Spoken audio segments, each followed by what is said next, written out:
I'm talking to Jen, and Melissa's asleep, so I'm like, shit, can't talk to Melissa. So I'm like, well, hey, Jen, yeah. So like, what are we even doing tomorrow? Like, I know what we're doing, but like, what are we doing? And yes, we don't. These are not scripted, obviously. But there was this part of me, that I was in my own thinking, and actually, I was projecting it onto this podcast because I know damn well that we don't prepare. I can read those questions 100 times. I'm not gonna. There's no practicing what to say because if I do, that's bullshit. It's not truth. And so I'm gonna be a little bit vulnerable for everybody. So I was in my head last night, and it wasn't really about this podcast, and it wasn't really about being prepared. It was about the fact that today is my son who passed away. It is his 22nd birthday today. And see, they made me get a little emotional. And that's fine. You win the space for it. Absolutely. And so I was in my head really more or less missing my son than worrying about really how this podcast is going to turn out, right? And I was projecting that stuff, but you know what? It's beautiful and it is what it is. I allowed myself to feel the things I needed to feel, just as I'm doing now. I miss him terribly, but what I do know is that he is all around me, a huge cheerleader of mine, bring me on with everything I do. And yeah, so it's okay to be vulnerable, guys, because we're human. Yeah. And I just want to thank you for being vulnerable and letting us in that because I can feel it, Yes. and I can And feel the love, and it's so beautiful. Yeah, thank you yes. guys. And so yeah, that's why I was in my head last night, and yeah, that today. It shows you though, if you get wrapped in your thinking. I mean, I could have chose to really just get wrapped up in grief and in missing him. Then I would not have been present. That's not saying I don't miss him. I do. I would have been present today, and it's very important for what we do to remain present with our clients and with in these podcasts and just in life. It's very important. So happy 22nd birthday to my beautiful, Happy beautiful, 22nd birthday. yeah. Happy birthday. And yeah, so here's vulnerable Crystal. Um, did we want to take one more, or it's up to you guys? Jen, what did you want to say?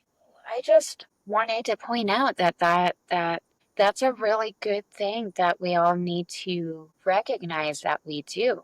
When we're feeling something that we don't know how to handle or don't know how to express or don't know, it comes out in everything else because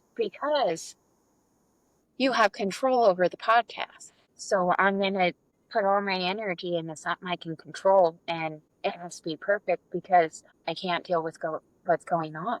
But you're recognizing that. And I just wanted to really point out to everybody that we all do that. That I'm making this number up because I don't know statistics, but I'm going to say that a good 75 to 80% of the things that we lose our shit about or that we stress over is not what we're actually having an issue with. It's just the thing that showed up. It's the scapegoat. It's easier to fuss over this because I might have a chance at changing it. It's a really good point. And Crystal, I love you. I do. And um I want to say something else as well. Um, you said something, I can't remember what you said, but it made me think about this as well. Like, particularly with grief, there's an element of guilt if we feel okay. Oh yeah, I think that needs to be addressed as well. Like, sometimes people keep themselves in that grief because they feel guilty if they come out of it. They feel like they should be still grieving. I feel like that's a really important thing to say. it is. And you know what? I'm going to build on it for 1 second. So, my grandmother, who's passed now a few years back, she lost her husband when I was 1 month old. So, and she just passed a few years ago. She lived in that grief for the remainder of her life, missing him, never wanting to move on, never wanting to move past. Now, when I say move on and move past, I do not want anybody to misinterpret that. My son is always a part of my life. He'll always be a part of my life. I mean, we're celebrating his birthday tonight. You know, my kids that are grown and out of the house are coming over. And tonight we'll be getting together. We'll have a dinner and birthday cake in his honor. We will sing to him. And normally we usually do something he wants to do. So meaning like we've always had family game nights. And he loved games, but he hated losing. Long story. He was a rage quitter. If he was losing a game bad enough, he would flip a freaking board so nobody was winning. So yeah, I'm sure we'll play a game tonight and just remember him and honor him and love him and just feel his presence and his love. Yeah, that's grief is not like you don't have to stay there. And yeah, Melissa, that is the best point because a lot of people feel guilty if they don't live in grief anymore, right? I don't live in grief anymore, guys. Does it visit? You bet. Especially on his birthday or the day that he passed. Absolutely, grief comes to visit. But being able to sit with that feeling, kind of like we were talking before, and knowing I'm going to be okay because I've already seen that I'm okay. And I think the other thing to really hit on with great loss and in losing people is yes, I get it more than anybody. Your entire world is shattered in a split second, and there is nothing you can do. One, a reminder that we will never ever control anything outside of us, ever. Only control us. That's it. And the other thing, it's okay to be okay. Exactly. You like that? I love when I do that. But it's true. It's okay to be okay. You know why? Because I know that my son is cheering me on, like I said. I know he wouldn't want me to live my life or my husband or his siblings or his biological mother even to live our lives sad and not moving on because he lived life. He was full of life. He loved life and people. Exactly. It's for you to not live your life to the fullest, you're doing him a disservice. Absolutely. Absolutely. And I know that sounds weird to people who might be fresh in a loss because I do know that I have friends who are fresh in the loss of a child. Listen, it does. It changes your whole world. It really does. But it doesn't have to change it for the worst for your whole entire life. You just need to see that your world has changed. Allow yourself to grieve. Allow grief. Yes. Yes. Fight grief. Don't fight it. Yeah. I think that's why some people stay in it for years and years and years and years because they're not allowing themselves to fully feel it. Yeah. Because some, Yeah.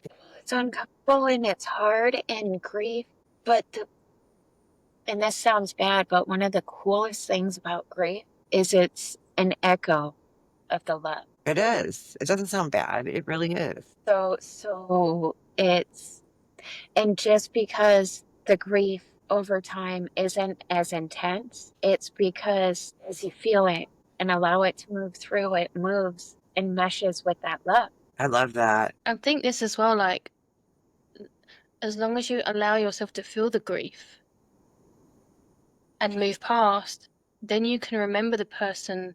So I helped a woman with her grief from her mum. So this is when I was doing belief coding. She was crying every day at loss of her mum, and she missed her mum so much. And she wasn't able to remember her mum the way she was because she was in that grief all the time. And she was just remembering the passing of her mum and what she was missing out on. And what happened is I helped her release that, and then she actually messaged me and she said, like, I can actually now think about my mum with happy thoughts. Yes. Like, I can remember how she was. And I think sometimes grief stops us from being able to remember the person, how they were, and the light they brought, and the good times. When we're in that grief, we're just thinking about the bad times, what we've missed, and how they died, or all these kinds of things. Yeah. Your world I is. mean, how Go ahead. like how beautiful it is to think of someone and think of love instead of pure sadness, you know? Absolutely. And yes, there's that time of grief. You have to allow yourself to grieve in that time. Yeah. But when it passes, it you can think back, because I see so many people in grief and they don't allow themselves to think of the person because it hurts. Yeah. And what if you allow yourself to feel that hurt, feel that pain, and then once it's passed, then you can think back at them and have just amazing, beautiful memories. And then you can see them in the things you do, and you can feel it like, oh, There they they are. love this. They wanted to see, and you get to see it for them, and you get to do it for them. It turns into a love where they're not here physically, but through you, they get to have that experience. Oh my gosh, really quick. It's funny that you say that, Jen, because my oldest daughter went to Hawaii back in March and to one of the islands, not Ho- I can't say them all. Anyway, Hawaii, however you say it. Anyway, she went they went rafting, like not like on inner tubes, like nice and easy, but sometimes it got a little faster through caves on the island. And the one thing that she talked about was that she could feel her brother with her because she knows that he would have absolutely, in his physical form, loved doing that. And yeah, that's one thing that she said is that she could feel him right there having a good time with her. So yeah, it's a great point. And yes, because your world is forever changed. But here's the thing, people want to fill a void, right? You're never going to fill it. What you need to understand is that your world is forever changed. It just looks different now. And in the normalcy becomes a different type of normalcy. And yeah, when we can move past the grief after allowing ourselves to grieve, but not staying there. Like I said, my grandmother did it. I mean, I can remember 40 years after he passed, I finding her sobbing and crying more than, on quite often. And it was always because she missed her husband. And I get that. I miss my son, but, grief doesn't consume me anymore. Instead, like you said, or one of you two, it allows the thoughts, the memories, the beautiful moments to come in. And it allows me to remember that he is just formless. He's energy and he's still all around. So yeah, not that I wanted to touch on grief for everybody today, but because that can be a tricky one to talk about, especially for people who are not ready. I remember what it was like the first year it's difficult. I don't want to put a timeline on that for people, but it's seemingly extremely difficult at first. And yeah, no, people aren't until you're ready to talk about it. That's not something that Yeah. you can talk about. Meaning, like, It's like even, go ahead. God, yeah, you might be saying this. I was just going to say, even Sydney Banks, the enlightened man, when his wife died, he still allowed himself to feel the grief. Yep. For 6 months, he didn't. Yeah, absolutely, because he knew that that was something that we were built with. It's an emotion. It's another emotion, and unfortunately, some fucked up shit happens, and tragedy is one of them in different forms too. Not just tragedy can come in all kinds of forms. So yeah. Jen, what were you going to say? I don't know. It wasn't important. Anybody have something they just want to say in general to the questions we've taken today and the people we've hopefully reached? And I hope we've answered everyone's questions as fully as we possibly can. I've loved having this conversation again. Beautiful. I love the fact that we just come unscripted and we're just a complete mess. so fun. Yeah, and any other questions as well? Like we'll be so happy to answer other people's questions. So leave your questions or DM us, whatever you want.